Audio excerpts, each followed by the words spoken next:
Nona. Assalamualaikum warahmatullahi wabarakatuh. Waalaikumsalam warahmatullahi wabarakatuh. Waalaikumsalam wabarakatuh. Bagi Nona sekalian, semoga aktivitas kita hari ini diberkahi. A few minutes later. Oke, kita lanjut. Nona sekalian, sebelum kita berbicara lebih lanjut, atau Anda harus perlu mengetahui pengertian apa itu bencana. Ya, di sini saya sudah tampilkan bencana adalah peristiwa atau rangkaian peristiwa yang mengancam dan mengganggu kehidupan dan penghidupan masyarakat yang disebabkan oleh alam ataupun non alam, dan juga bisa manusia, faktor manusia. Jadi bencana itu bisa disebabkan oleh alam, kemudian non alam, dan juga manusia yang mengakibatkan timbulnya korban jiwa, ya, kerusakan lingkungan, kerugian harta benda. Jadi banyak sekali hal-hal yang terjadi terkait dengan bencana itu menelan korban jiwa, kerusakan lingkungan, kerugian harta benda. Ya, salah satu contohnya misalnya kemarin yang terjadi gempa dan likuifaksi serta tsunami yang terjadi di Palu. Kemudian yang baru-baru lagi terjadi gempa di Mamuju, itu Sulawesi Barat. Jadi itulah yang dimaksud dengan bencana. Ya, jadi selanjutnya timbullah pertanyaan bahwa bagaimana mewujudkan satuan pendidikan aman bencana secara mandiri. Ya. Tentu dalam hal ini di sekolah kita harus sigap atau tanggap terhadap bencana tersebut. Ya, meskipun sekarang misalnya wilayah kita atau sekolah kita masih aman-aman saja terhadap bencana. Itu. Jadi inilah pertanyaan yang muncul sekaligus bisa dijadikan sebagai tujuan pembelajaran pada kesempatan ini, yaitu peserta didik dapat mewujudkan satuan pendidikan aman bencana secara mandiri. Yang masuk aman bencana secara mandiri di sini adalah tingkat sekolah, jadi tanpa ada bantuan dari BNPB, ada bantuan dari lembaga-lembaga lain dan lain sebagainya. Ya, jadi bagaimana kita bisa menanggulangi, bisa meminimalisir risiko bencana alam yang terjadi di sekolah misalnya. Jadi itulah yang ingin kita capai pada kesempatan ini. Kita lanjut. Nah, apa yang terjadi kemudian adalah kita lihat dulu bagaimana real condition, kondisi yang sebenarnya. Nah, meningkatnya sering kejadian bencana di Indonesia akhir-akhir ini berdampak serius bagi pendidikan dan anak-anak. Menurut BNPB, dalam kurun waktu per 1 Januari 2020 sampai 2 Maret 2020 tahun lalu, itu terjadi 687 kejadian bencana di berbagai tempat yang menyebabkan 1.517.394 orang mengungsi, 123 orang meninggal, 165 luka-luka dan merusak 152 satuan pendidikan. Jadi jumlah sekolah yang rusak akibat bencana hanya periode 1 Januari sampai 2 Maret tahun lalu itu 152. Nah, ini. Jadi ini dulu saya perlihatkan supaya kita mengetahui bahwa di Indonesia itu memang atau di wilayah kita itu memang rawan bencana, apalagi yang namanya gempa itu sering sekali terjadi di Indonesia karena dilalui oleh beberapa patahan. Oke, Anda sekalian yang saya hormati, yang saya banggakan. Lanjut, Satuan Pendidikan Aman Bencana atau disingkat SPAB. Apa sih yang dimaksud dengan SPAB? Nah, SPAB adalah Satuan Pendidikan yang menerapkan standar sarana dan prasarana yang aman dan memiliki budaya keselamatan yang mampu melindungi warganya dari bahaya bencana. Jadi kita belajar Satuan Pendidikan Aman Bencana itu supaya kita terapkan bagaimana sarana, prasarana, kemudian bagaimana kita memiliki budaya keselamatan terhadap bencana, bahaya bencana tersebut. Ya, jadi warga maksudnya di sini adalah warga sekolah, jadi guru, siswa, pegawai, ya, kemudian termasuk orang-orang sekitar sekolah. Ya, sekolah. Nah, merujuk pada konsep komprehensif Safe School, satuan pendidikan aman bencana terdiri atas 3 pilar. Yang pertama, fasilitas belajar yang aman. Kemudian yang kedua, manajemen penanggulangan bencana di sekolah. Dan yang ketiga, pendidikan pencegahan dan pengurangan risiko bencana. Nah, selanjutnya, ada 10 indikator kunci minimal dalam SPAB. Ya, 10 indikator ini, yang pertama itu meningkatkan pengetahuan warga sekolah mengenai satuan pendidikan aman bencana. Kemudian yang kedua, memiliki konstruksi yang memenuhi standar bangunan tahan gempa. Jadi ini yang penting. Ya, memiliki konstruksi yang memenuhi standar bangunan tahan gempa. Jadi bangunan kita itu harus sesuai dengan standar konstruksi yang tahan gempa. Memiliki sarpras, sarana dan prasarana, alat pemadaman api ringan, pelampung, tambang, rambu kebencanaan, P3K, megapon. Nah, sarpras ini dipergunakan untuk mitigasi bencana. Kemudian terkumpulnya informasi mengenai risiko, ancaman dan kapasitas di sekolah. Memiliki kebijakan. Yang kelima, memiliki kebijakan sekolah aman bencana. Kemudian yang keenam, memiliki prosedur tetap kedaruratan. Dan 7, memiliki tim siaga bencana. 8, memiliki peta dan jalur evakuasi. Dan 9, terpasangnya media kampanye. 10, melakukan simulasi secara rutin. Yang saya mau garis bawahi adalah poin 3, memiliki sarpras. Yang ke-7, memiliki tim siaga bencana, ya, dan 10, melakukan simulasi secara rutin.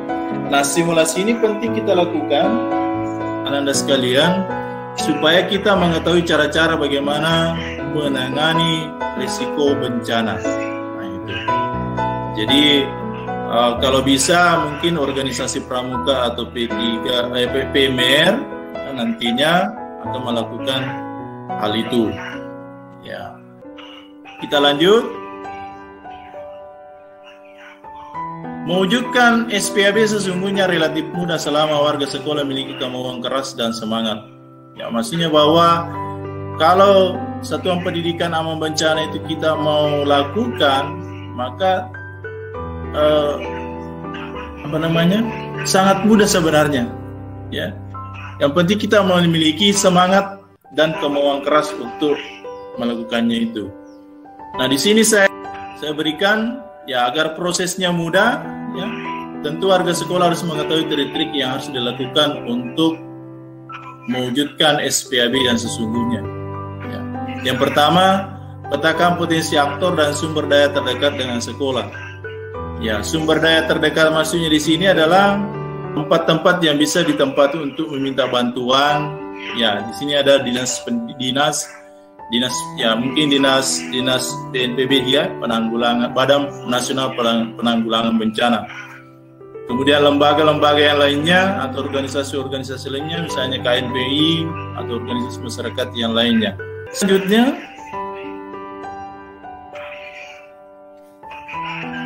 aktif dan inisiatif.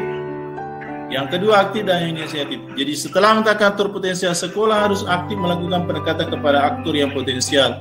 Pendekatan ini bukan melulu untuk permohonan dukungan dana. Jadi kalau kita melakukan pendekatan misalnya di organisasi KNPI, ya bukan semata hanya untuk permohonan dukungan dana, tetapi bisa bentuk dukungannya itu adalah pendampingan. Ya, misalnya di BNPB kita lakukan pendekatan untuk diminta mendampingi warga sekolah bagaimana menangani atau bagaimana meminimalisir yang namanya bencana atau bagaimana mengatasi yang namanya bencana.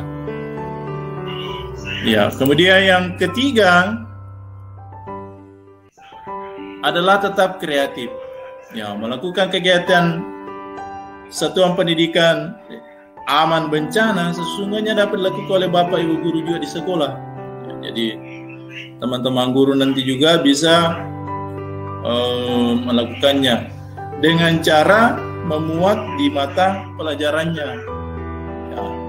Contoh kecilnya adalah misalnya mata pelajaran geografi. Dalam hal ini juga bisa diintegrasikan dengan ekstrakurikuler, yaitu pramuka dan PMR.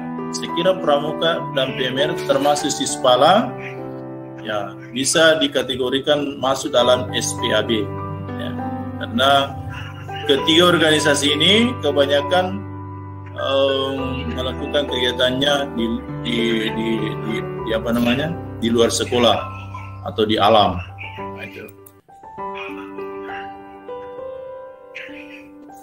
Apa faktor ketiga yang bisa kita lakukan adalah luangkan waktu.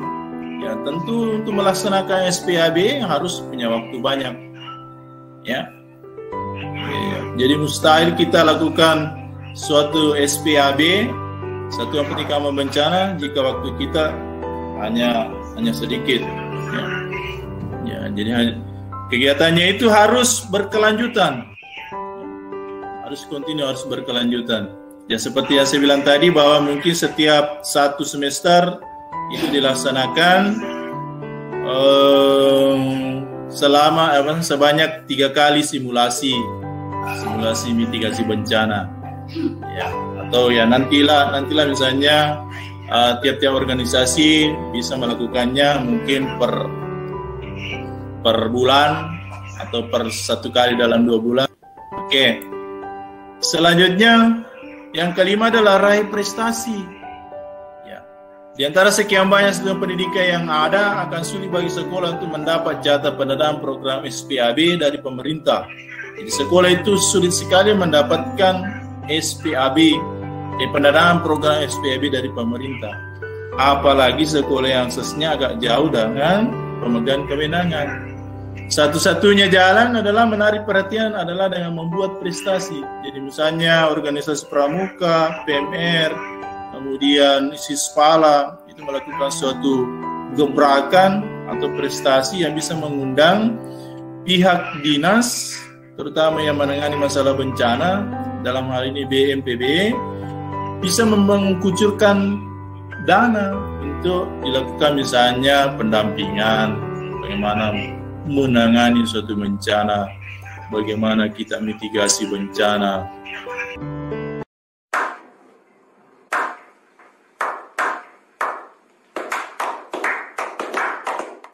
Maka kesimpulan yang bisa kita ambil pada pembelajaran ini atau materi ini adalah untuk melaksanakan SPAB dengan baik, maka warga sekolah tentunya perlu melakukan trik-trik berikut. Petakan potensi aktor dan sumber daya terdekat dengan sekolah, aktif dan inisiatif, 3 tetap kreatif, 4 luangkan waktu, kemudian 5 raih prestasi.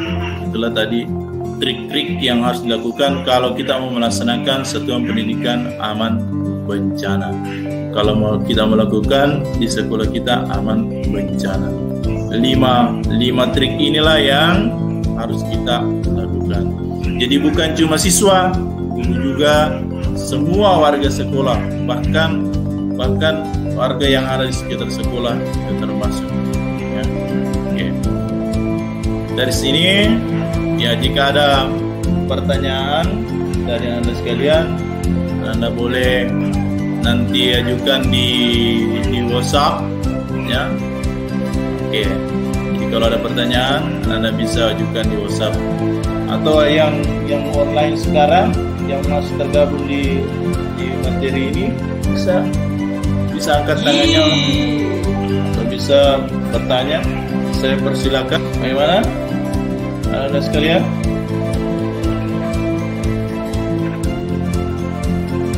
Ya, kalau tidak ada, selanjutnya ini saya mau berikan tugas individu. Jadi semua siswa baik yang masuk di Zoom ini, baik masuk di Google Meet ini maupun yang tidak nanti itu harus mengerjakan ini. Buatlah catatan rangkuman tentang satuan pendidikan aman bencana. Untuk melihat video materinya, maka silakan cek di channel YouTube saya nanti, dan Swedi di bawah 10. Ya. dan jangan lupa di subscribe ya, dan juga ditekan tombol loncengnya untuk melihat materi-materi pendidikan lainnya ya. A few moments later. Terima kasih, sekian dan terima kasih kepada Anda sekalian ya.